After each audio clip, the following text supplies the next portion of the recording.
चल कर ले मिलन, अब चल कर ले मिलन, अब चल कर ले मिलन। ओम शांति। प्रजापिता ब्रह्मा कुमारी ईश्वरी विश्वविद्यालय में आज काफी लंबे समय के बाद आज के रूह रेहान कार्यक्रम ज्ञान मंथन स्टूडियो से मैं विजय शंकर आज विशेषकर हम एक सब्जेक्ट लेकर आए हैं, मुरली का अध्ययन मनन कैसे करें, उनकी गहराई कैसे करें। आज हमारे सामने एक ऐसी दिव्य आत्मा आई हैं जो मीनाक्षी बहन दिल्ली से हैं। पिछले 35 सालों से आप इस ज्ञान मार्ग में चल रही हैं और 32 सालों से आप संपूर्ण रूप से समर्पित रूप से जीवन व्यतीत कर रही हैं। दिल्ली में विश्वविद्यालय के मास्टर की पढ़ाई की और दादियों एवं जगदीश भाई जी की पालना आपने ली। मधुबन में जो विंग बने हुए हैं, बिजनेस एंड एजुकेशन विंग की आप एक्टिव मेंबर भी हैं। 40 से भी ज्यादा कंपनियों में दिल्ली में ही प्रोग्राम करवाए। इसके अलावा आप भारत के विभिन्न स्थानों में jail, hospital, bank, school, college में, मंदिरों में भी प्रोग्राम करवाए हैं और जाकर किए हैं।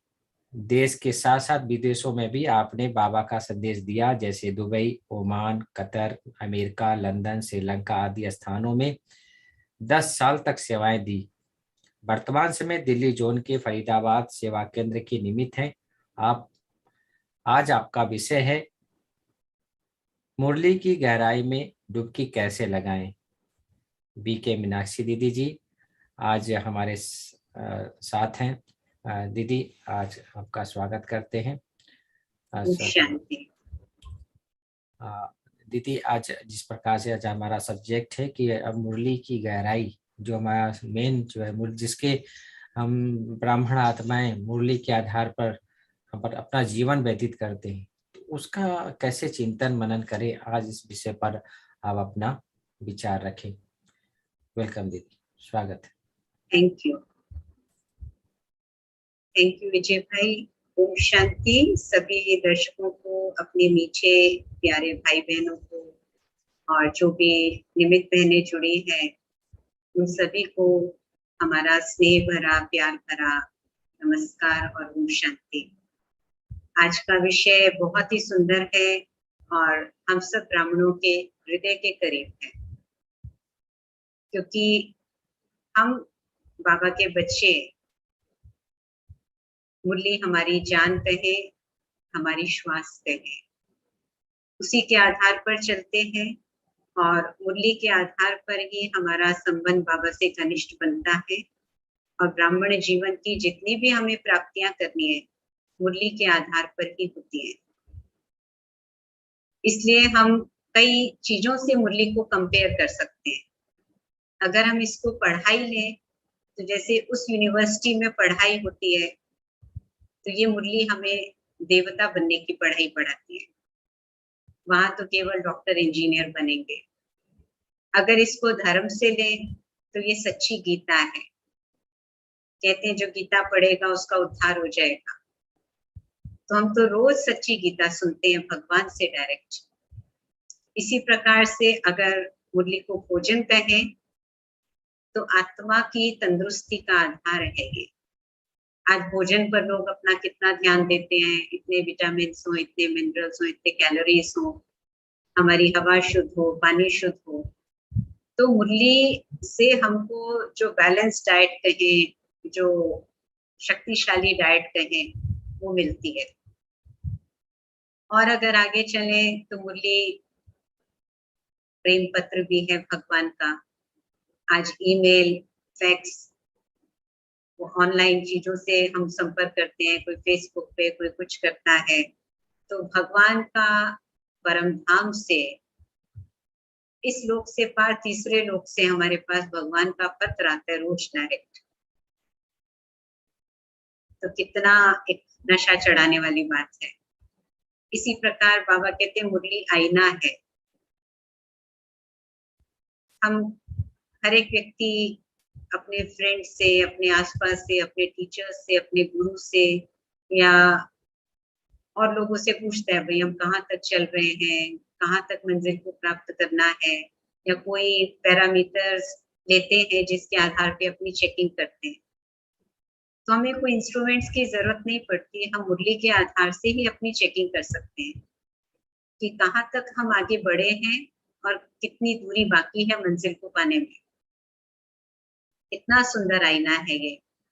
इसी प्रकार से कहें कि आज दुनिया में बहुत सारे अजूबे हैं, 9 वंडर्स ऑफ द वर्ल्ड कहते हैं। तो मुरली तो ऐसा वंडर है जो बच्चे से लेकर बूढ़े तक, हर धर्म, हर जाति, हर भाषा, हर आयु, हर व्यवसाय के लोगों को भरपूर कर देती है। ऐसी दुनिया में कोई चीज नहीं बनी जो एक ही चीज से सर्व प्राप्तियां हो जाए। और जिसको जो चाहिए, किसी को खुशी चाहिए, किसी को शांति चाहिए, किसी को शक्ति चाहिए, किसी को पवित्र बनना है, तो हर प्राप्ति हमें मुरली से हो रही है। हमारे प्रश्न है मन में, उसके उत्तर मुरली में मिल जाते हैं। हमारे अंदर कोई संदेह है वो क्लियर हो जाते हैं। हमारे अंदर कोई उलझन है वो सॉल्व हो जाती है। तो क्या ना कहे मुरली के लिए, जिसको बाबा कहें कि बाबा ने एक शब्द कहा कि भगवान से प्यार माना मुरली से प्यार। बाबा तब मानेगा भगवान से प्यार है अगर हमारा मुरली से प्यार है। तो जिसको कहें ब्राह्मण जीवन की नींव है मुरली। इसी प्रकार दुनिया में क्या हो रहा है उसका समाचार वर्तमान का हमें मिलता है। भविष्य की भविष्यवाणियां लोग करते हैं। तो बाबा ने तो मुरली में भविष्यवाणियां भी की हैं और वर्तमान का समाचार भी हमें सुनाते हैं। केवल इस दुनिया का नहीं, लेकिन इस दुनिया से परे दूसरी दुनिया का भी समाचार सुना देते हैं।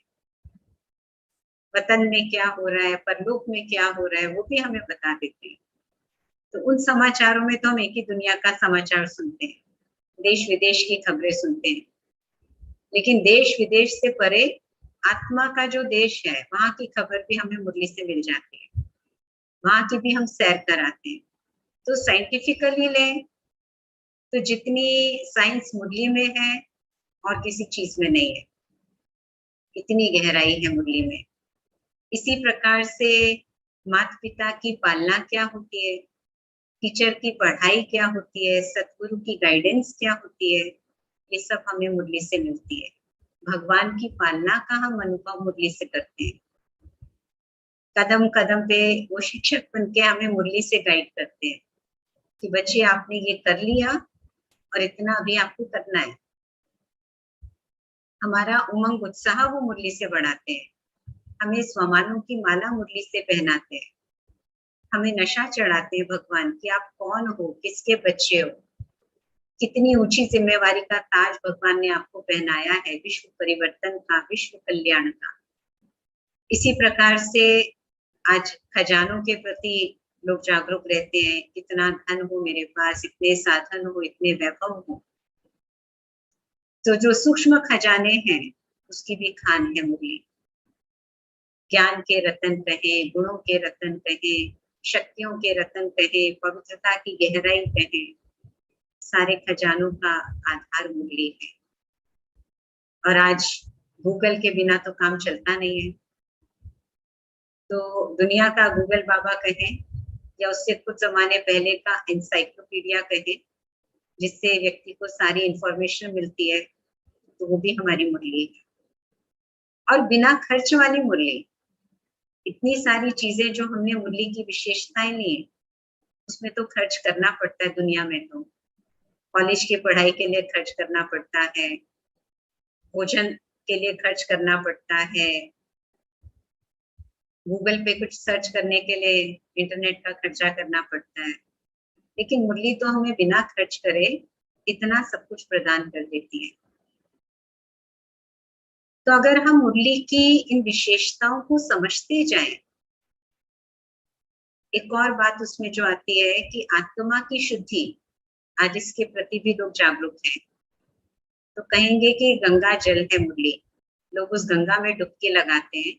हम इस ज्ञान के जल में डुबकी लगाते जाएं, इस मुरली में डुबकी लगाते जाएं जितना, तो तो आत्मा की शुद्धि होती जाएगी। ऐसी है हमारी मुरली। ये तो कुछ बातें हमने इसके लिए, लेकिन और अगर इसकी गहराई में जाते जाएं, मैं समझती हूँ कि सारी क्लास ही आज हमारी 9 बजे तक हम इसी की गहराई की चर्चा करते जाएंगे। इसलिए इन कुछ बातों के साथ अब मैं नेक्स्ट बात पर आती हूँ। ये हमारी मुरली की विशेषता है। इसलिए जब कई भाई बहनों की शिकायत होती है कि मुरली हम सुनते हैं, हमें बहुत अच्छी लगती है, नियमित रूप से रेगुलर सुनते भी हैं, बहुत शिद्दत से सुनते हैं, बहुत प्यार से सुनते हैं, निश्चय बुद्धि होकर सुनते हैं, फिर भी मुरली भूल जाती है। 50% से अधिक भाई बहनों की ये शिकायत रहती है कि उनको मुरली याद नहीं रहती। ऐसा नहीं कि हमारा मन भटकता है उस समय, ऐसा नहीं हम एकाग्र नहीं है, हम ध्यान नहीं दे रहे हैं, हम रेगुलर नहीं है, फिर भी भूल जाते हैं। तो उसमें सबसे पहली बात आती है कि हमें मुरली की ये जो इम्पोर्टेंस अभी हमने शेयर करी, ये बुद्धि में रखनी है। क्योंकि जब कोई चीज बहुत वैल्यूएबल होती है तो उसमें एकाग्रता सहज होती है। जैसे आज मोबाइल से हमारे सारे कारोबार होते हैं, ऑल इन वन कह सकते हैं मोबाइल को। ऑनलाइन कुछ करना है तो मोबाइल चाहिए, कोई फोटो खींचनी है तो मोबाइल चाहिए, मुरली पढ़नी है तो मोबाइल चाहिए, कहीं जाना है, कैब बुक करनी है तो मोबाइल चाहिए, बिल्स पे करने हैं तो मोबाइल चाहिए, ऑनलाइन शॉपिंग करनी है तो मोबाइल, मतलब हर चीज मोबाइल से हम करते हैं, इतने कार्य करते हैं, तो उसको हम चार्ज करके रखते हैं, उसका ध्यान रखते हैं। तो ऐसे मुरली जो है इतनी इम्पोर्टेंट है। जब हमको ये पता रहता है तो हमारा अटेंशन उसकी तरफ बढ़ जाता है, हमारी प्रायोरिटी बढ़ जाती है, और जिस चीज पर प्रायोरिटी और अहमियत होती है उसमें एकाग्रता बढ़ जाती है। जब हम वो इम्पोर्टेंस कम देते हैं, उसकी वैल्यू को नहीं समझते, तो फिर एकाग्रता कम हो जाती है। जैसे अगर मेरे सामने कोई हीरा पड़ा हो तो मैं उसको ऐसे इधर उधर नहीं कर दूंगी, जहां मर्जी नहीं रख दूंगी, जिस मर्जी डिब्बे में नहीं रख दूंगी।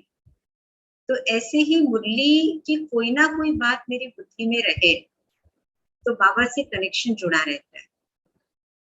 लेकिन उसके लिए एक विधि है, वो है डिटैचमेंट की। जब तक हम बुद्धि को और तरफ से किनारे नहीं करते, तब तक मुरली में पूर्ण एकाग्रता नहीं होती। मुरली सुनने से पहले हम मन की तैयारी करें। क्या होता है, हम एक दिन करते हैं, 2 दिन करते हैं, फिर जैसे दुनिया में भोजन खाना तैयार होना रूटीन हो जाता है, ये भी हमारा रूटीन हो जाता है, और मन कहीं इधर उधर भटकने लगता है फिर मुरली सुनते हुए।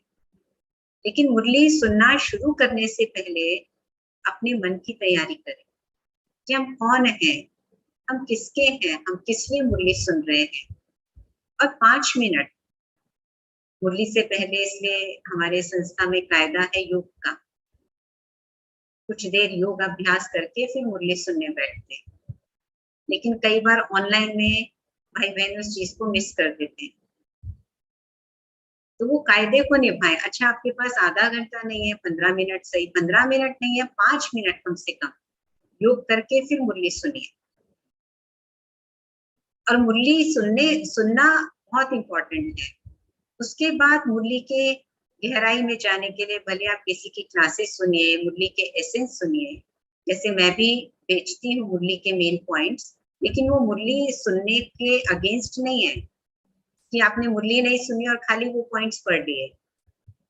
उसका पर्पस है मुरली सुनने के बाद आपको मुरली याद हो जाए, तो कुछ मुरली की बातों का सार मैं आप लोग को भेजती हूँ। आप में से कई भाई बहन उसको पढ़ते सुनते होंगे। तो ये नहीं कि वो पढ़ लिया जो मैंने भेजा खाली, लेकिन पहले आपको भगवान की मुरली खुद सुननी और पढ़नी है। उसके बाद जब आप उन पॉइंट्स को यूज करेंगे तो आप देखेंगे सारा दिन आपको मुरली याद रहेगी, और जब याद होगी तो उसको अमल में भी ला पाएंगे, बाबा से कनेक्शन भी हमारा बना रहेगा। इसी के साथ साथ हमारा जो एकांत का सब्जेक्ट है वो भी मुरली के लिए बहुत जरूरी है, मुरली में हमारी एकाग्रता बढ़ाने के लिए। जिसको कहें कि मुरली सुनते हुए आप भूल जाइए दुनिया में क्या हो रहा है, मुरली में डूब जाइए। और ये 1 दिन 2 दिन की बात नहीं है, रोज का अभ्यास चाहिए। मुझे याद आता है जब हम इस ज्ञान मार्ग में आए तो सेंटर पर जब मुरली सुनने जाते थे एज अ स्टूडेंट, तो मैं हमेशा आगे आगे बैठती थी, कभी मैं पीछे नहीं बैठी, बट पर आगे आगे बैठती थी, हमेशा फर्स्ट रो में ही। और मुरली सुनते समय तक मेरे आसपास कौन बैठा है, मेरे पीछे कौन बैठा है, मुझे कुछ नहीं पता होता था। केवल मैं, बाबा और जो सामने दीदी मुरली सुना रही, उसी पर फोकस होता था। आज भी मैं मधुबन जाती हूँ तो मेरा लक्ष्य होता है जितना मेरे को आगे स्थान मिले मुरली सुनने के लिए, और वो आगे का मतलब बीच में हो, दादी के सामने हो, ताकि मेरा डिस्ट्रैक्शन इधर उधर नहीं हो। आगे का एकाग्रता मतलब भी ये बनी नहीं रहती है। कि मैं कैमरे में आऊं, मेरा पर्पस वो नहीं होता। मेरा पर्पस होता है बस सामने बाबा का चित्र हो, दादी बैठी है और मैं मुरली सुन रही हूँ, और इधर उधर मेरा ध्यान कहीं ना जाए, क्योंकि जितनी बड़ी सभा होती जाती है उसमें डिस्ट्रैक्शन भी उतना ही होता है, मन के भटकने के चांस उतने होते हैं। इसलिए अपनी एकाग्रता बनाने के लिए हमें कुछ नियम भी फिजिकली अपनाने पड़ते हैं, और जितना आप पीछे बैठेंगे उतना आप देखेंगे आपके मन के भटकने के चांस ज्यादा है। लेकिन हमें वो आधार भी नहीं बनाना है, ऐसा भी नहीं कि हमें कभी आगे सीट नहीं मिली, पीछे बैठना पड़े तो हम भटकते ही रहे, नहीं, मन को भटका दे। वो अभ्यास भी डालना है कि कोई आ रहा है, कोई जा रहा है, हमारी बुद्धि भटके नहीं। और इस चीज में हमने दादी जानकी का विशेष देखा, हमारी प्यारी दादी, कि वो भरी सभा में नाम ले देती थी, बड़े बड़ों का भी नाम ले देती थी। अगर कोई इधर उधर देख रहा होता था मुरली सुनते हुए तो सीधा ही उनसे ही प्रश्न करती थी। और जब विदेश की सेवा में दादी की प्रेरणा से ही जाना हुआ, दादी ने ही हमको भेजा, हमारा तो कोई ऐसा लक्ष्य नहीं था विदेश जाके सेवा करने का, लेकिन क्योंकि मधुबन में भी एक्टिव थे और इंग्लिश जानने के कारण, ट्रांसलेशन की सेवा के कारण दादियों के नजदीक आने का मौका मिला। क्योंकि हमारे सेंटर से ही जब हम ज्ञान में आए तो शक्तिनगर पर ही समर्पित हुए थे, तो वहां से रशिया की सेवा शुरू हुई थी, तो थोड़ी थोड़ी रशियन लैंग्वेज भी आती थी, तो इसलिए रशियन ग्रुप्स को दिल्ली से मधुबन ले जाना, वहां उनका ध्यान रखना और वापस लाना, और फिर दादी की क्लासेस जो होती थी वहां पर उन ग्रुप्स के साथ, तो दादी के पड़ोस में बैठ के उसका ट्रांसलेशन करना। तो इस वजह से दादियों के नजदीक आने का भी, चाहे वो जानकी दादी है, गुलजार दादी है, प्रकाशमणि दादी है, सबके नजदीक आने का चांस मिला।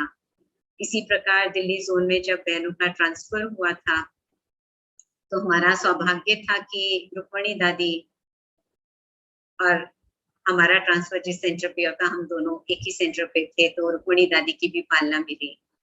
रुक्मणी दादी जो लौकिक में और गुलजार दादी की मासी लगती है, ऑलराउंडर दादी की लौकिक बहन लगती है, तो ऐसे। और शुरू से बचपन से ज्ञान के लक्ष्य था कि हमें बड़ों की जितनी पालना मिले, हमको बहुत अच्छा लगता था बड़ों के साथ रहना, तो बड़ों की पालना भी मिली। लेकिन बड़ों से भी बड़ा जो बाबा है, और बाबा के ज्ञान की गहराई मुरली से ही मिलती है, और मुरली को हमने ज्ञान के बचपन से अपने जीवन का आधार बनाया।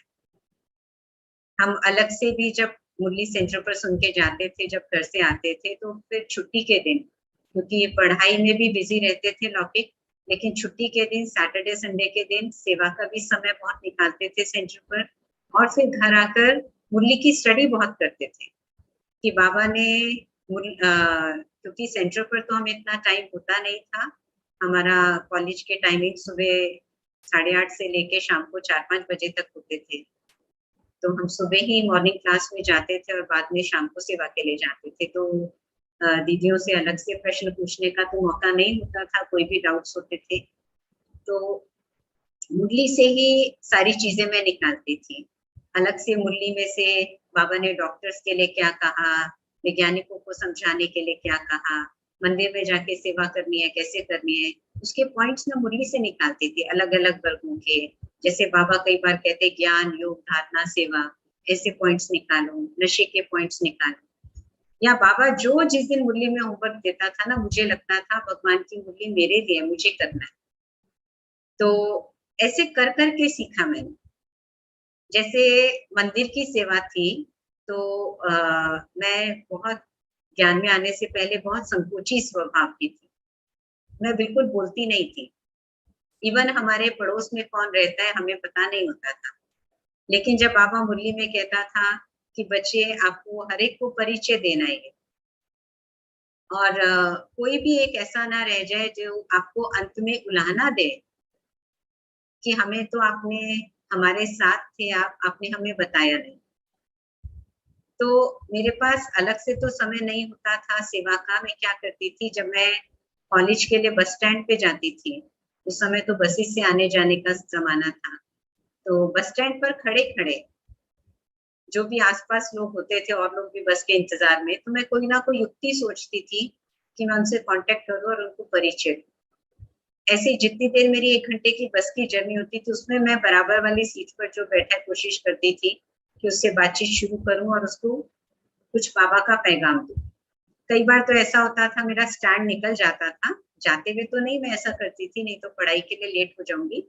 लेकिन जब मैं शाम को वापस आती थी पढ़ाई से 5-6 बजे, जब मैं बस से वापस घर आती थी वापस, तो उस समय मेरे को ये रहता था कि मैं परिचय दूं किसी ना किसी को, कि मुझे बस में सीट मिल जाए और मैं बराबर वाले से कोई ना कोई, चाहे भाई है चाहे बहन है, बात शुरू करूं और पैगाम दूं। तो कई बार पैगाम देते देते उस व्यक्ति का इंटरेस्ट होता था तो मेरा स्टैंड भी निकल जाता था। मैं 2-4 स्टैंड आगे जाके अपनी बात पूरी करके फिर वापस उतर के दूसरी बस लेके घर वापस आती थी। तो ऐसे बाबा की मुरली से करते थे और सेवा होती थी तो बड़ा अच्छा लगता था। मंदिर में कैसे जाके सेवा करनी है तो वो भी हमने बाबा की मुरली से पॉइंट्स निकाले और फिर करी। ट्रेन में कैसे सेवा करनी है वो भी मुरली से ही गाइडेंस लेके फिर करते थे। तो करने से वो जीवन के अनुभव बनते गए और बाबा फिर अलग अलग चांस देते गए। तो इसी प्रकार से जो मैं बात कह रही थी कि कई भाई बहने कहते हैं कि वही बात तो होती है बाबा की मुरली में। इसके लिए मैं 2 स्पष्टीकरण देना चाहूंगी कि जैसे हम स्कूल कॉलेज में पढ़ाई करते हैं, अगर हम साइंस की बात लें तो बायोलॉजी में और बड़ी क्लासेस में बॉटनी में सब्जेक्ट होता है जर्मिनेशन ऑफ सीड। ये हमें सेकंड क्लास से पढ़ाना शुरू कर दिया जाता है। 6th में भी हम पढ़ते हैं, फिर 9th में भी पढ़ते हैं, 12th में भी पढ़ते हैं और कॉलेज में भी अगर बॉटनी लेते हैं तो उसमें भी पढ़ते हैं। लेकिन कभी हम ये नहीं कहते ये वाला टॉपिक तो हमको सेकंड क्लास में भी पढ़ाया था, 6th में भी पढ़ाया था, पर उसी टॉपिक की गहराई बढ़ती जाती है। इसी प्रकार बाबा की मुरली में भले आत्मा से संबंधित परमात्मा समझो, मुझे याद करो, घर को याद करो, कर्म करते याद करो, बहुत सारी पॉइंट्स हैं जो रोज रिपीट होती है। लेकिन अगर आप ध्यान से मुरली की स्टडी करेंगे तो आप देखेंगे उसकी गहराई बढ़ जाती है। उसमें किसी ना किसी अलग कॉन्टेक्स्ट में बाबा उस बात को समझाते हैं। इसलिए रेफरेंस टू द कॉन्टेक्स्ट लेकर अगर हम बाबा की बात सुनेंगे और बाबा की एक बात को नहीं पकड़ेंगे तो फिर हमें कंफ्यूजन भी नहीं होगा। कई बार कई भाई बहन कहते हैं कि कल बाबा ने ऐसे कहा था, आज बाबा ऐसा कह रहे हैं। कल तो बाबा ने कहा चित्रों की जरूरत नहीं है, आज बाबा कहते हैं चित्र तो बहुत जरूरी है, हर बच्चे के घर में चित्र होना चाहिए। तो बाबा की पढ़ाई इतनी गहरी है, इतनी सारी बातें हैं उसमें, एक दिन में तो बाबा हमें समझा नहीं सकते। तो किसी दिन बाबा किसी बात को लेते हैं, किसी दिन बाबा किसी बात को लेते हैं। इसलिए हमें संतुलन में रहकर उस बात को समझना है, एक्सट्रीम्स में नहीं जाना है हमें।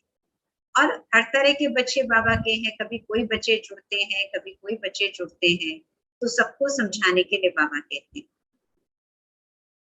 कभी बाबा वैज्ञानिकों के आधार से समझा रहे होते हैं, कभी डॉक्टर्स को सेवा करने के लिए समझा रहे होते हैं, कभी टीचर्स को पैगाम देने के लिए सुना रहे होते हैं।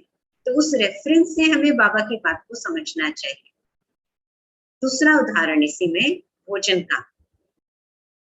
बचपन से आज तक हम वही डिशेस खाते हैं, वही तुअर की दाल, वही मसूर की दाल, वही चने की दाल, वही आलू बैगन की सब्जी, वही मटर पनीर की सब्जी, वही गोभी की सब्जी। हम कभी ये तो नहीं कहते कि ये तो बचपन में भी खाई थी हमने गोभी की सब्जी, आज क्यों खाएं।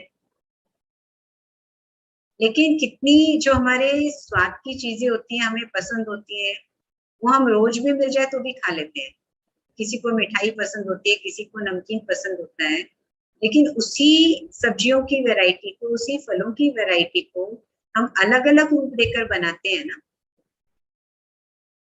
कोई इसको ब्रेड में भर के खाता है, कोई पिज्जा में भर के खाता है, कोई सैंडविच बनाकर खाता है, कोई उसका बोंडा बना के खा लेता है, कोई पकौड़ा बना के खा लेता है, कोई नॉर्मल सब्जी बना के खा लेता है।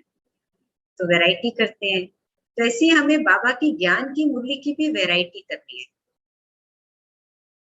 तो हम कभी भी बोर नहीं होंगे और हमें रोज नवीनता लगेगी मुरली में कि आज ये बात तो बाबा ने बड़े अच्छे रूप से बताई, बहुत सुंदर बताई। फिर आप देखेंगे मुरली आपको याद रहेगी। इसलिए कभी हम मुरली से नशे के पॉइंट्स निकालें, स्वमान के पॉइंट्स निकालें, कभी मुरली से हम भगवान के अलग अलग टाइटल्स निकालें। बाबा के कितने नाम हैं, जैसे ज्ञान, योग, धारणा, सेवा, जो 4 सब्जेक्ट है, इनके आधार से तो निकालें, लेकिन हमेशा वही मजा नहीं देगा। कभी अभ्यास के पॉइंट्स निकालें कि बाबा ने आज मुरली में कौन सा अभ्यास दिया हमें करने को, या कौन सी सावधानी दी हमें, या कौन सी धारणा की बात बताई, या इस बात की पवित्रता की बात बताई, तो पवित्रता की ये गहराई क्या बताई। जैसे आज की मुरली में बाबा ने ट्रेटर की निशानियां बताई। ट्रेटर किसको कहेंगे? कल परसों की मुरली में बाबा ने हमें बताया था, अगर संडे की मुरली ले तो उसमें बाबा ने संपूर्ण पवित्रता की बात बताई थी कि संपूर्ण पवित्र कहेंगे किसको? ब्रह्मचारी तो हो।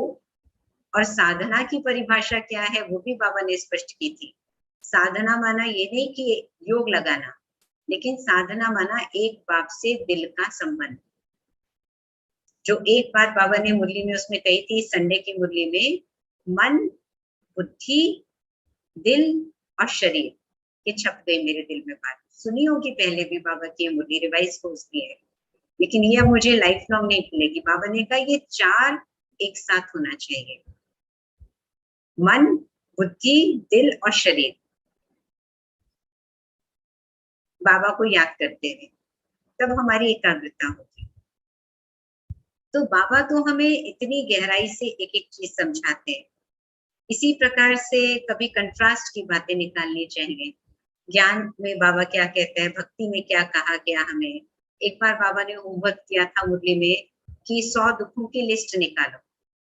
मुझे याद है मैंने बैठ के वो लिस्ट निकाली थी, लेकिन 100 दुखों की ऐसे नहीं कि पेट दर्द, सर दर्द, बदन दर्द, या आ, आ, ये आ गया अकाल आ गया, बारिश आ गई, तूफान आ गया। नहीं, तूफान एक कैटेगरी, बीमारी एक कैटेगरी, ऐसे 100 दुखों की लिस्ट बाबा ने बोला था। तो आप जब ऐसे करेंगे ना, और मुरलियों से निकालो, आप मान लो आज बाबा ने उसमें से 10 बातें बता दी लिस्ट निकालते हुए। जब बाबा कोई होमवर्क देते हैं, आप देखेंगे उसमें बाबा उसमें हेल्प भी करते हैं हमें, उसके 4-5 पॉइंट्स तो दे ही देते हैं उसी दिन की मुरली में। फिर नेक्स्ट डे भी आप देखेंगे तो उससे रिलेटेड पॉइंट आता है, उससे अगले दिन देखेंगे उससे रिलेटेड कोई ना कोई पॉइंट आता है उस टॉपिक से रिलेटेड, पर हमें एकाग्र होकर वो निकालना होता है। तो ऐसे आप ऐड करते जाएंगे तो आपकी लिस्ट बनती जाएगी। फिर आपको खुशी होगी कि देखो बाबा ने कहा, मैंने किया। और एक और चीज जो हम उसमें ले कि बाबा मुझे पर्सनली बता रहे हैं कुछ, मुरली को ऐसे ले, मुरली इसके लिए चल रही है, उसके लिए चल रही है, ऐसा ना सोच के आज मेरे टीचर ने मुझे क्या पढ़ाया, या आज मेरे माता पिता ने मुझे क्या पालना दी, या आज मुझे मेरे सतगुरु ने घर जाने के लिए पावन बनने की कौन सी युक्ति बताई। जब उसको ऐसे लेंगे पर्सनली तो वो आपकी अपनी बन जाएगी। और फिर उसमें मुरली में आज बाबा की लहर क्या है, पूरी मुरली सुनने के बाद आपको सोचिए कभी कि आज पूरी मुरली बाबा की किस लहर पर चली, जिसमें अगर आप 5-6 दिन की मुरलियां पिछली लेंगे तो बाबा ने आज जैसे धारणा की बात बताई, कल बाबा ने चलते फिरते कर्म करते याद में रहने के लिए कहा था, उससे पहले बाबा ने सर्व संबंधों की बात कही थी, उससे पहले दिल में बाबा को बिठाने की बात कही थी। तो ऐसे बाबा की मुरली एक लहर में चलती है, क्योंकि जब हम एकाग्र होंगे, बाबा को चलते फिरते याद करेंगे तो हमारी शक्ति बढ़ेगी। शक्ति बढ़ेगी तभी जो बाबा की धारणा की बात बाबा हमें बताएगा उसको हम कर पाएंगे। इसलिए पहले 2-3 दिन तक बाबा ने संबंधों की गहराई में ले जाके हमें अपने से संबंध जिगरी करा के, खाली बैठकर योग नहीं लेकिन चलते फिरते योग का अभ्यास, कर्म करते हुए कर्म योगी बनने का अभ्यास करा के, और उससे पहले भी हमें ड्रामा के पट्टे पर बिठाया था बाबा ने। ये ड्रामा है, ये अविनाशी है, ये बेहद का है, ये कल्याणकारी है, ये रचयिता को भी बहुत पसंद है। जब ड्रामा का बिंदु लग गया तब बाबा ने योग की बातें बतानी शुरू करी। योग की बातों में हमने शक्ति भर ली तो बाबा ने धारणा की बातें बतानी शुरू करी आज। तो एक एक दिन की मुरली को अगर आप कनेक्ट करके उठाएंगे तो आपको बड़ा मजा आएगा।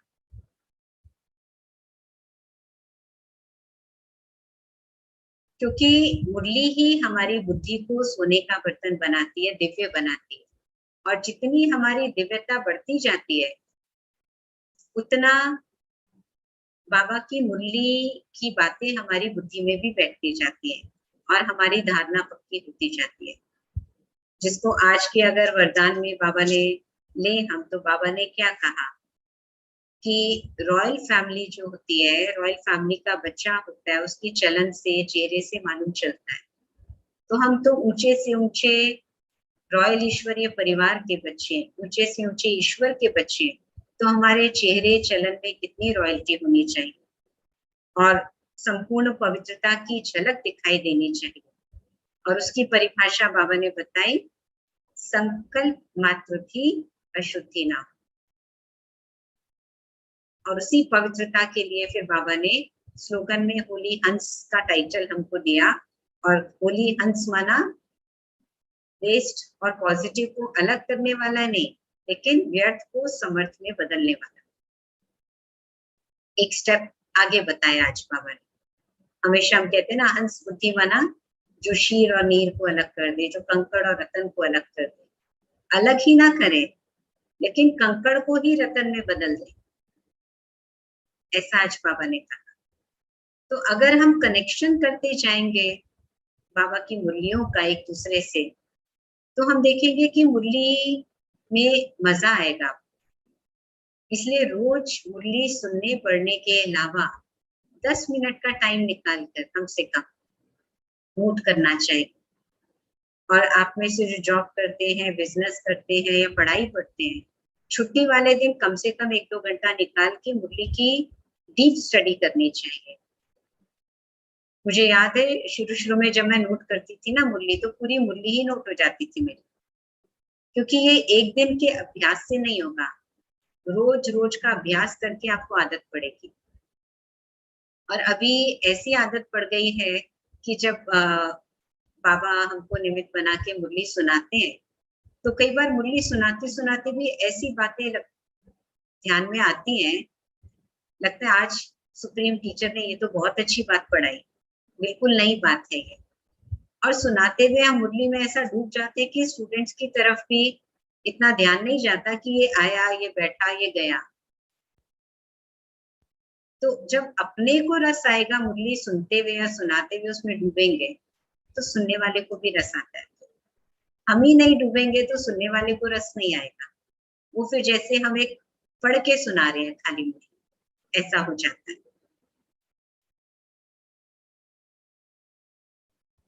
तो मैं समझती हूँ कई बातें काफी गहराई हमने ले ली है, क्योंकि आपके कुछ प्रश्न भी होंगे। हाँ दीदी, वो हमारे बांग्लादेश से हमारी पिंकी बहन है, वो कुछ जी प्रश्न पूछना चाहेंगी। हाँ जरूर पूछिए। पिंकी बहन,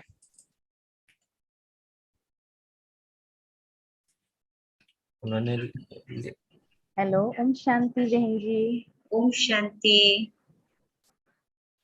हाँ जी सबसे पहले पूछिए। आपको बहुत बहुत शुक्रिया हमारे साथ मिलने के लिए।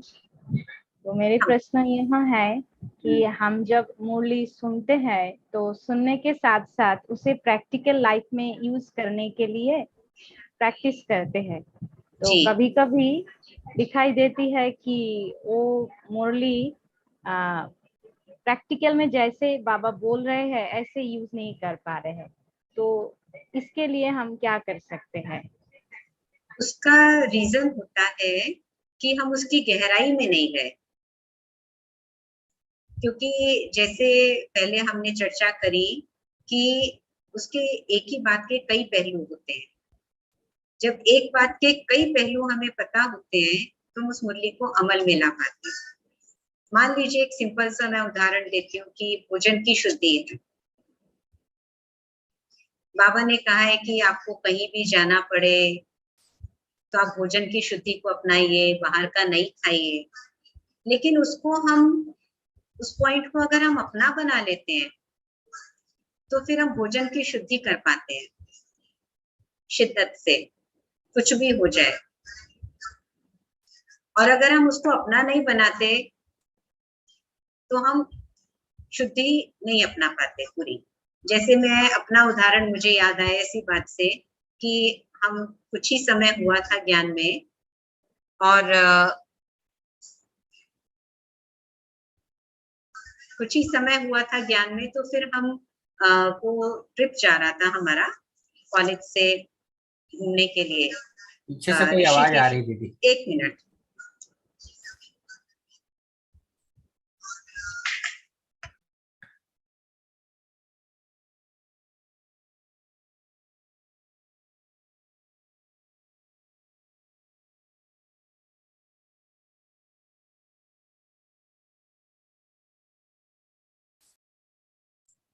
हाँ जी, मैंने ऑफ कराया।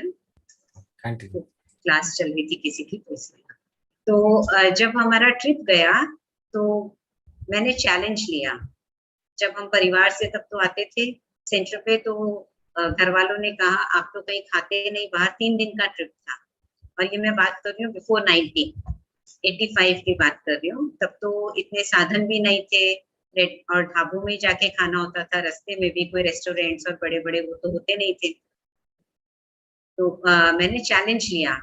घर वालों ने कहा आप खाते नहीं हो, जाओगे कैसे, आप कैसे मैनेज करोगे? मैंने कहा मैं जाऊंगी भी और मैं खाऊंगी भी नहीं, ये मेरा चैलेंज है 3 दिन का। तो कुछ कुकिंग आती थी लेकिन इतना ज्यादा तो नहीं पता था, कभी ट्रैवल ऐसे किया नहीं था। तो सेंटर पे दीदी से पूछा था भाई दीदी क्या लेके जाऊं मैं साथ में? तो उन्होंने कहा भिंडी की सब्जी बना लेना, वो जल्दी खराब नहीं होती। तो मैंने बनाई तो, लेकिन मुझे शायद वो उसमें थोड़ा पानी चला गया होगा तो वो तो शाम तक ही खराब हो गई। तो मैंने अपने साथ अचार रखा था, कंडेंस्ड मिल्क रखा था, पूरियां और मट्ठी। तो मैंने 3 दिन उसी से चलाया। मैं वहां ढाबे में अपनी फ्रेंड्स के साथ बैठती भी थी साथ में, लेकिन मैं अपना खाना लेके बैठती थी। 3 दिन मैं गई लेकिन मेरे को कोई उसका गिला नहीं हुआ कि मैंने मेरी सब्जी खराब हो गई है क्या। लेकिन बड़ा अच्छा लगा। बस थोड़ा वजन उठाना पड़ता था कहीं भी जाऊं, मेरा बैग मेरे साथ रहता था वो भोजन का। बाकी लोग फ्री रहते थे लेकिन खुशी होती थी। 3 दिन मैंने उसी से मैनेज किया। कुछ भी रेडीमेड बिस्किट ब्रेड भी कुछ नहीं यूज किया। बस गर्म पानी में वहां ढाबे से लेती थी जिसमें मैं कंडेंस्ड मिल्क घोल के अपना मिल्क बना लिया उसको, और अपना पूरी अचार होता ही था मेरे पास, पूरी मट्ठी अचार। 3 दिन उसी से मैनेज किया। तो एक माना जब हम किसी चीज को चैलेंज की तरह लेते हैं और दृढ़ता होती है और फिर हम उस कार्य को कर लेते हैं तो वो जीवन का अंग बन जाती है हमारे। जैसे मैंने शुरू में शेयर किया कि हमारे पास पढ़ाई के उसमें टाइम नहीं होता था कि हम सेवा करें। स्थूल सेवा सेंटर पे शाम को जाके कर ली, लेकिन वाचा सेवा का तो समय नहीं होता था। तो मैं बस स्टैंड पर खड़े होके बस में जो टाइम होता था उसमें कोशिश करती थी। छुट्टी के दिन मंदिर में निकल गए, वहां जाके सेवा करी। तो ऐसे ऐसे करती थी। तो कर करके सीखा। बिना करे वो जीवन में धारणा बन नहीं पाती है। लगता है कि मैंने आपके प्रश्न का उत्तर मैं पूरा दे पाई होंगी। बहुत बढ़िया। इसके लिए आपको बहुत बहुत शाबाशी बहन जी। शाबाशी तो बाबा की है, हम तो क्या है, बाबा सिखाता है, बाबा कराता है। हाँ जी, हाँ जी, बहुत बहुत शुक्रिया बहन जी। अभी दिल्ली से ही अमिता बहन क्वेश्चन पूछेंगी। हाँ जी, पूछिए।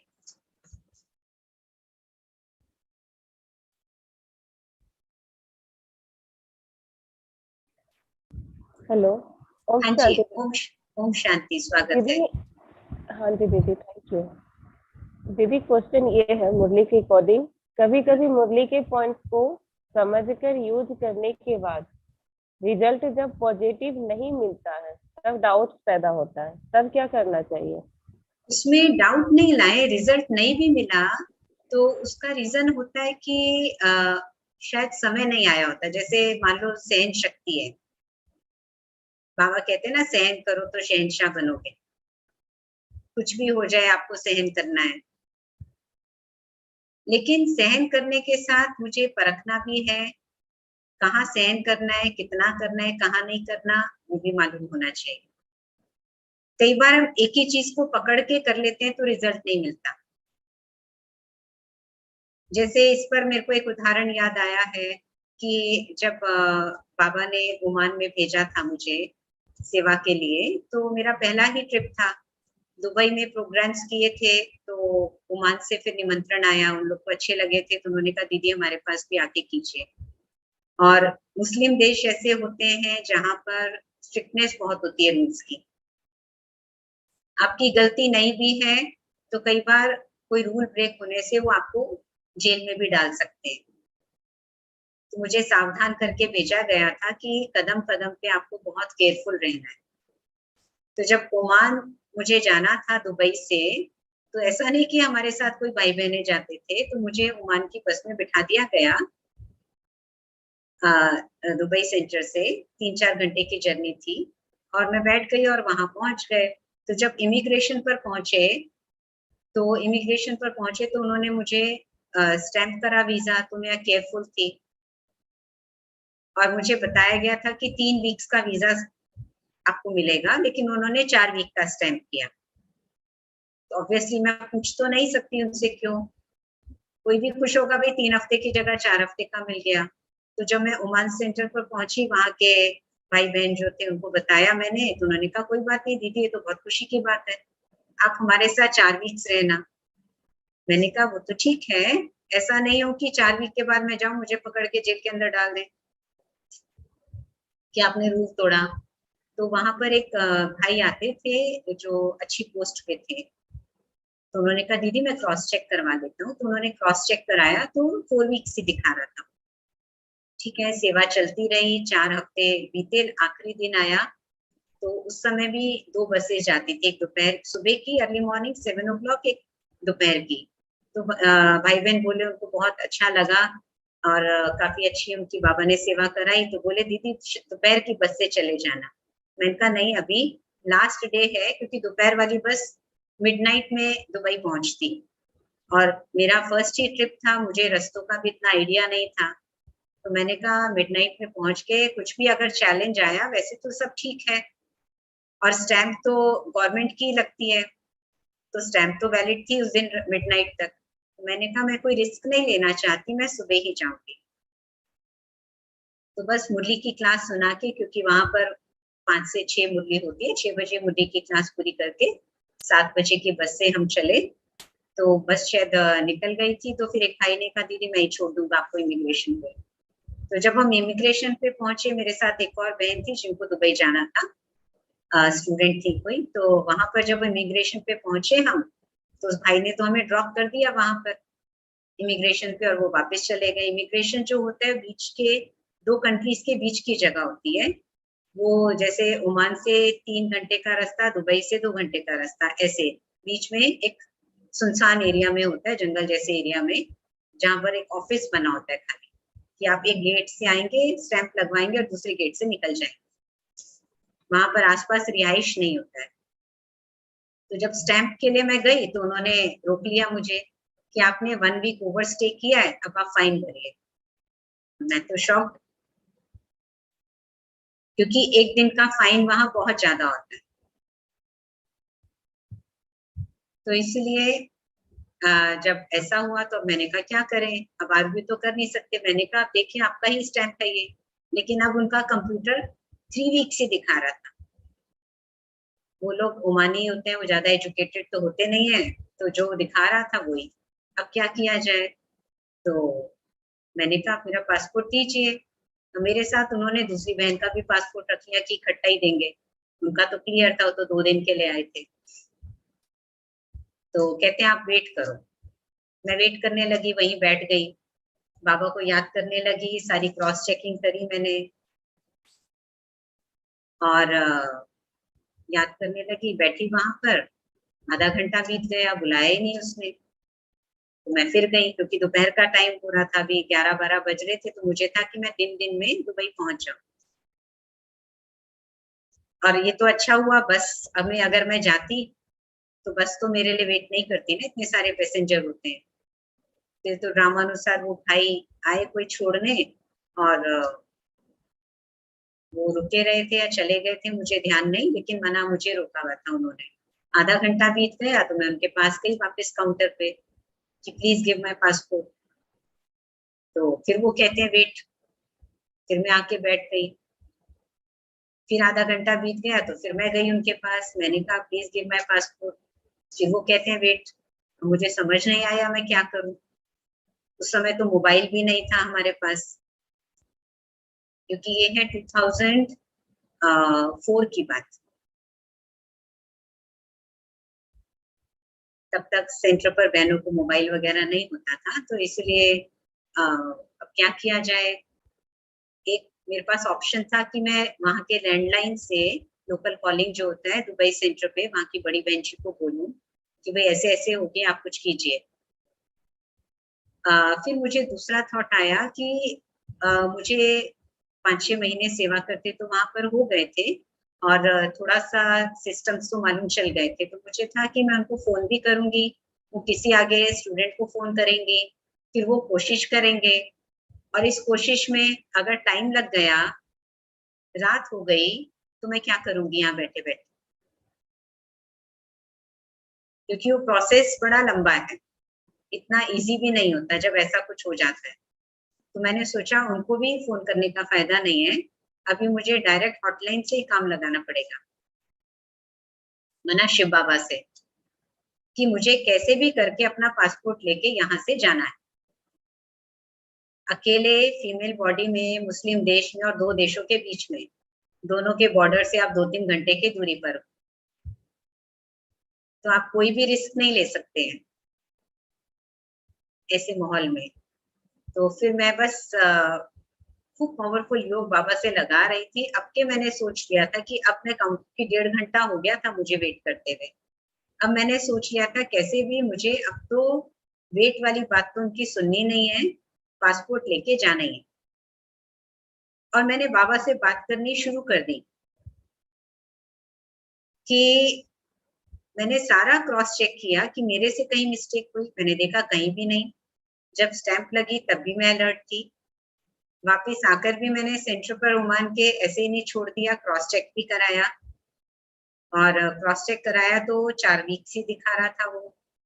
सेफ साइड लेके मैं आधा दिन पहले भी निकली, मेरा वीजा रात को 12 बजे तक वैलिड है उस दिन, लेकिन उस 12 बजे से पहले मुझे क्लियर ग्रीन सिग्नल चाहिए। 12 बजे से पहले क्या, शाम तक, ताकि मैं दिन में दुबई पहुंच जाऊं, वो मेरा लक्ष्य था। तो मैंने सोच लिया था कि बाबा अब तो मैंने सारा कुछ देख लिया, और मैं बिना बात के इतना हजारों रुपया आपका वेस्ट तो नहीं कर सकती। इजी तरीका था मैं बहन जी को फोन करूं कि इतना फाइन भेज दो और मैं निकल जाऊं, लेकिन बाबा के धन की भी वैल्यू मुझे पता थी, और मैं इतनी छोटी सी प्रॉब्लम के लिए, भले प्रॉब्लम बहुत बड़ी थी लेकिन मेरे लिए बहुत बड़ी थी, लेकिन उसके लिए बाबा के यज्ञ का इतना पैसा मैं वेस्ट अपने ऊपर नहीं करना चाहती थी बिना हमारी किसी गलती के। तो वो लक्ष्य था। तो मैंने अब बाबा से बस पक्का कर लिया था कि बाबा मुझे आपको निकालना है यहाँ से, कैसे भी करके, मुझे नहीं पता, अब आप कुछ करो। मैं तो 1.5 घंटे से बैठी हूँ, बहुत कुछ कोशिश कर ली मैंने, अब आपको ही करनी है। तो अब मैं काउंटर पे गई और पूरी फर्मनेस के साथ गई, दृढ़ता के साथ, कि मुझे अपना पासपोर्ट इनसे लेना ही है। तो मैंने उसको कहा कि प्लीज गिव माय पासपोर्ट, मेरी शक्ल देखता है। फिर मैंने कहा कि either give my passport or let me talk to your senior. तो वो अंदर गया। अब की बार मैं वापस आके नहीं बैठी, 15 मिनट तक वो काउंटर पे नहीं आया, लेकिन मैं बाबा से कनेक्टेड थी, मैंने एक भी नेगेटिव वेस्ट थॉट चलने नहीं दिया।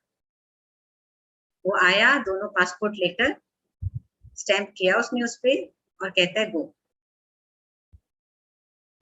एक थॉट आया कि उससे पूछूं भाई कहाँ प्रॉब्लम थी, क्यों ऐसा किया। मैंने कहा छोड़ो, अपना देश नहीं है, अभी ग्रीन सिग्नल तो मिला ना, अभी जाओ। फिर कुछ इनकी बुद्धि ठनक गई तो फिर अटक जाए। तो ऐसे ऐसे जीवन में बहुत सारे चैलेंजेस आते हैं। अब मैं सहन करके बैठ जाऊं उस समय, वो उसका सोल्यूशन नहीं था। सामना करना भी जरूरी था। अपनी इकट्ठी की हुई शक्तियों को यूज करना भी जरूरी था।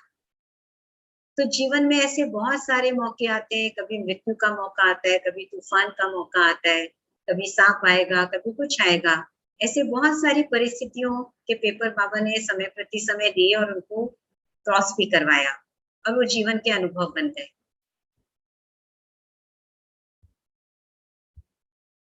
नेक्स्ट प्रश्न ले सकते हैं।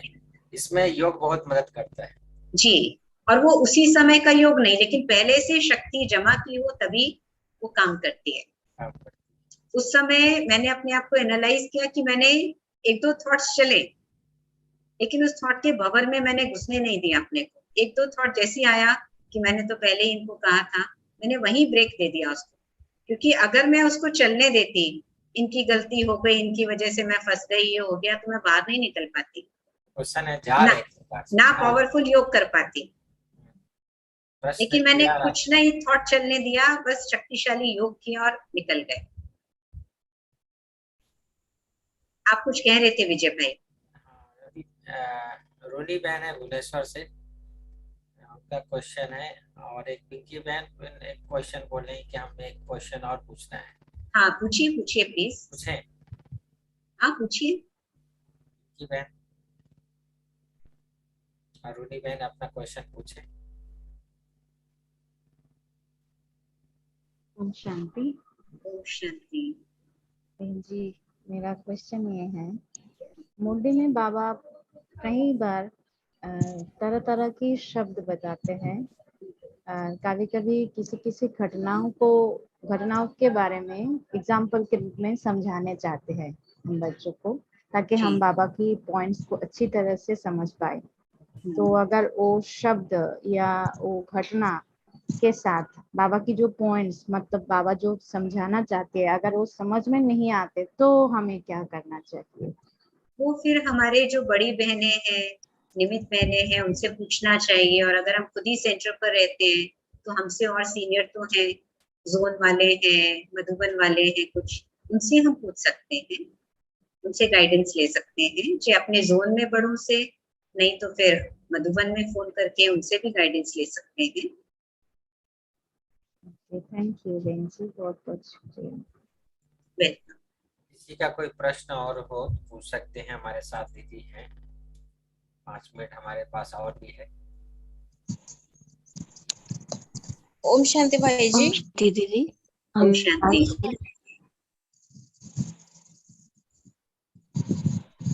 आप भुवनेश्वर से हैं जी, सुनाए, अपना प्रश्न पूछें।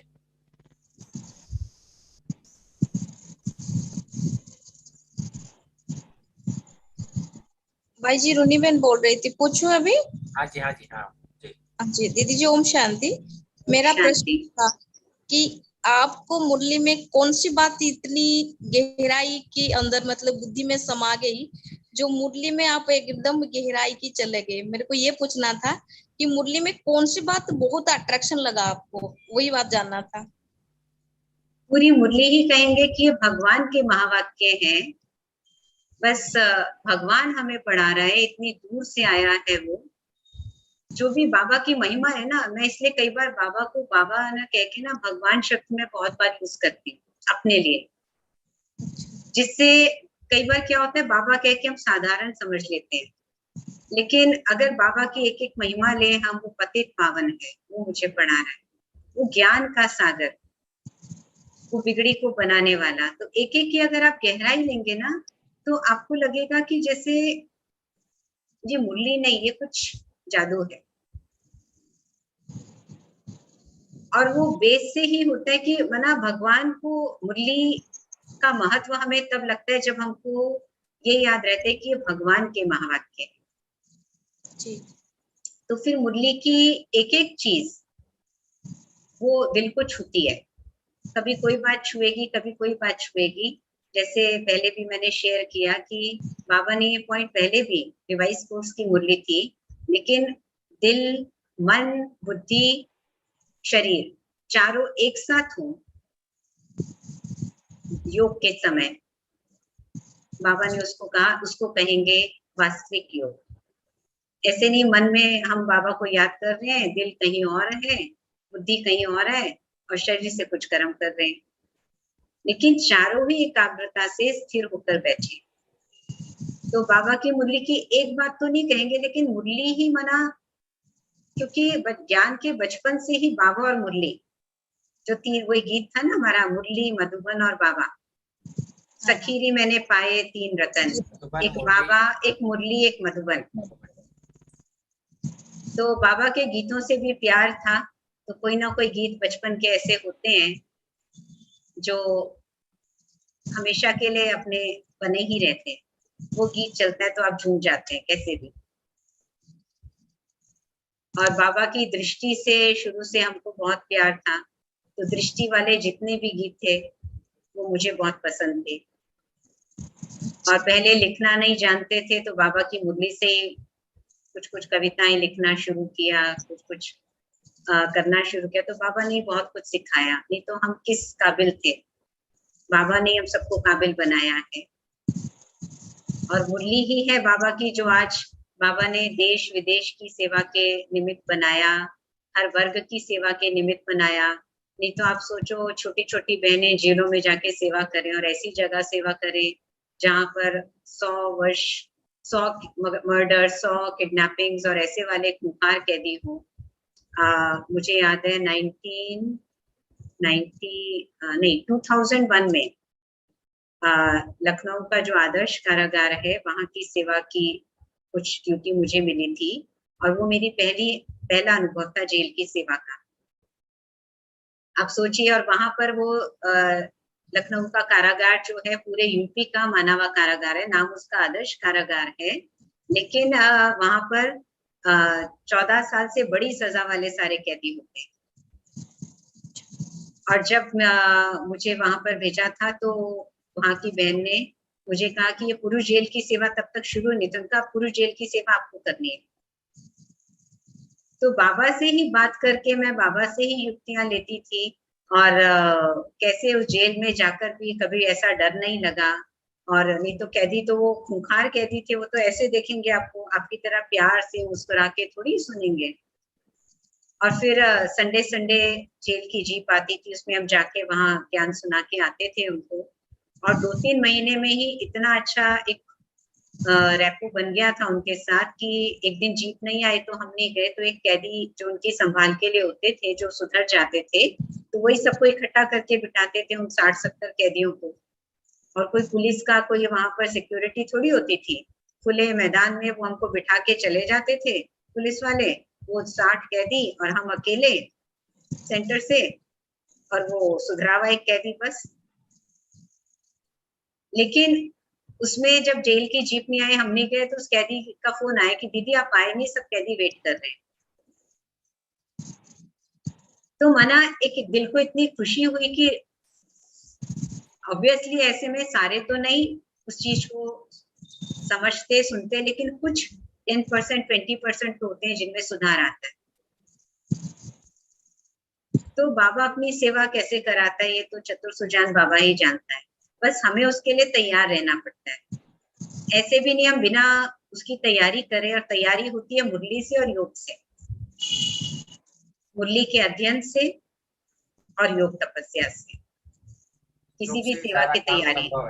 जी दीदी, अमिता बहन भी एक प्रश्न पूछना चाहती हैं और लास्ट में अब आपसे ना गीत सुनना चाहती हैं, तो अमिता नहीं, बहन अपना प्रश्न गीत मैं गाती नहीं हूँ। कविता हाँ, कविता अभी ये ऑन द स्पॉट नहीं, नेक्स्ट टाइम सुनाएंगे, अभी तो कोई ऐसी याद नहीं है। अमिता बहन अपना क्वेश्चन पूछे, अगर याद आ गई तो मैं सुना दूंगी। ओम शांति दीदी, मेरा सेकंड क्वेश्चन है आपसे। जी दीदी, मुरली में बाबा कई बार कहते हैं ना, मन जीते जगत जीते, तो मुझे मन जीते जगत जीते का वो डेफिनेशन बता दो, जो कैसे मन को जीते तो जगत को भी जीत सकते हैं। मन जीत जगत जीत का मतलब है कि अपने मन के अधिकारी बने।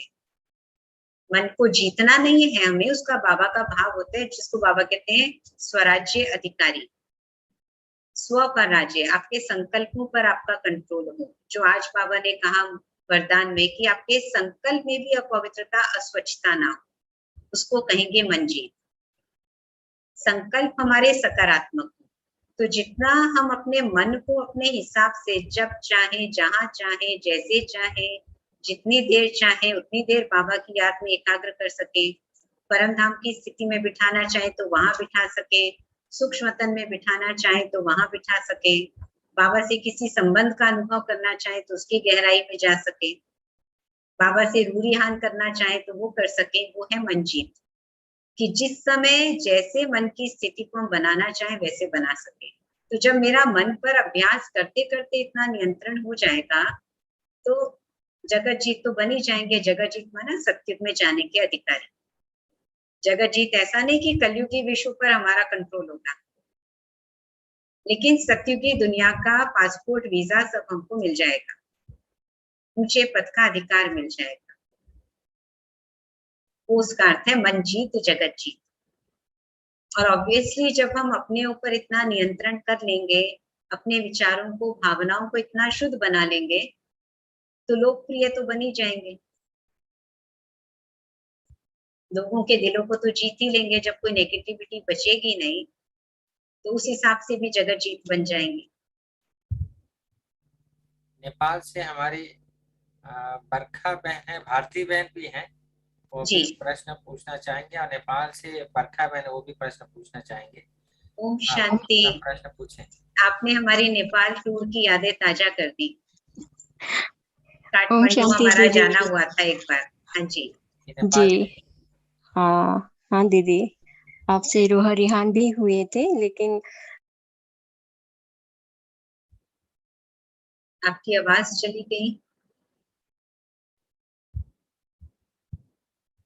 बरखा बहन की आवाज चली गई है। नेटवर्क का शायद उनका प्रॉब्लम है। तो भारती बहन अपना अपना प्रश्न पूछे। भारती हाँ, बहन, सरिता बहन, तब तक उनका जुड़ेगा, तब तक पूछ सकते हैं।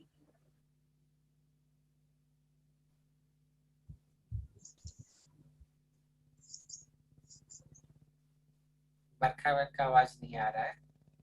तो मधु बहन, भारती बहन प्रश्न पूछना चाहे तो पूछ सकते हैं। सरिता बहन भी।